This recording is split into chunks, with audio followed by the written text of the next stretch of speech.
mother of baby P, you remember the child tortured to death some years ago, recalled to prison after breaching her licence conditions. Tracey Connelly was given a life term with minimum of 5 years in 2009 after covering up her son's injuries and letting him die in her care at her home in North London.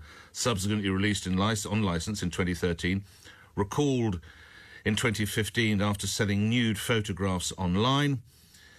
She's now been recalled to jail for a second time after an unspecified breach. Joseph Kotrie-Monson is director of the firm Mary Monson Solicitors, national firm specialising in serious crime, joins me now. Good to have you on, Joseph. How many times then? How many chances do you get before you're finally revoked on this? Good morning. Good question. Good morning, Nick. Good morning, as always, to listeners. Well, of course, this case, it doesn't get any more emotive. It doesn't actually get much more complex. And I think we have to go back, first of all, to the reason that this weird sentence was passed in the first place, because you said life sentence with minimum 5 years, and you don't really expect that, do you? It wasn't really, strictly speaking, a life sentence, although you can see why the media calls it such, because it was an IPP, a type of sentence that's now abolished.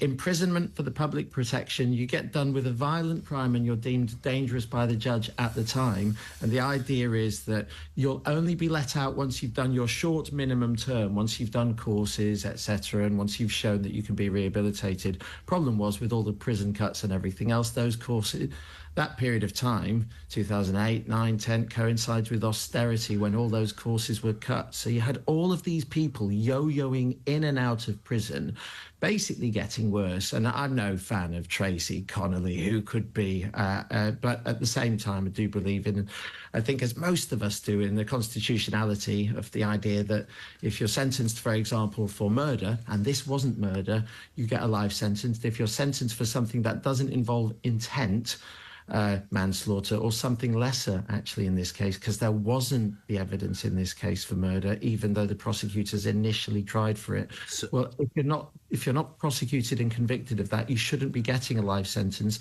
IPPs, they've now been abolished, widely discredited, acknowledged as a failure, but there are a few people lurking out on them.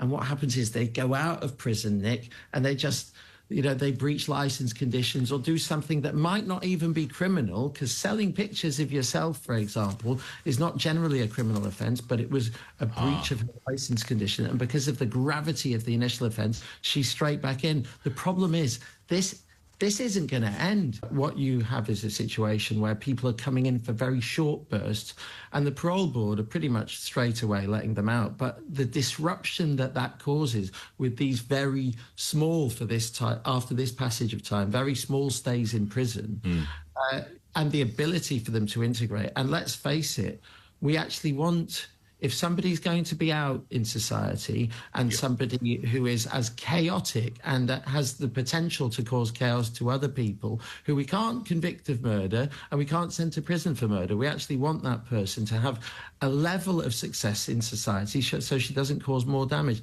But these bursts in and out of prison, they are so disruptive. It can't be what Parliament intended. I actually would venture to say that had the judge in that case realised that IPPs would be as much of a mess as we all now know they were, even the judge would not have intended these consequences. I will leave it there. Joseph, as ever, thank you for your time. Joseph Kotrie-Monson, director of the solicitors firm Mary Monson.